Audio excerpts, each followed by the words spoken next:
সমাজ ভাই ব্রাদারের ব্যাপার আসবে।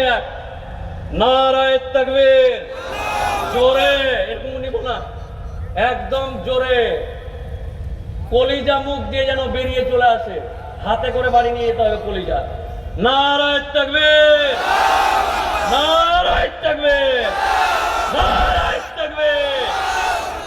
আচ্ছা, অনেক মঞ্চ দেখেছেন না টিভিতে, দু হাত দিয়ে বলে যে অমুক স্লোগান দাও, সবাই দেয়, ঠিক তেমনি তাদেরকে দেখে আমরা একটু নকল করব।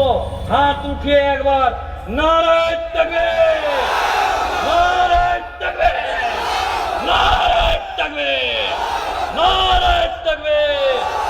আল্লাহ এই এলাকার মানুষকে আল্লাহর রহমত বর্ষণ করুক এবং এই এলাকার ইয়াং তরুণদেরকে হযরত আলী, হযরত উমরের মতন শক্তি দান করুক। এই এলাকার বাবা মুরব্বীদেরকে যেন শিফা দান করে, এই দোয়া চেয়ে আমি আজকের বক্তব্য শেষ করছি। আসসালামু আলাইকুম ওয়া রাহমাতুল্লাহি ওয়া বারাকাতুহু।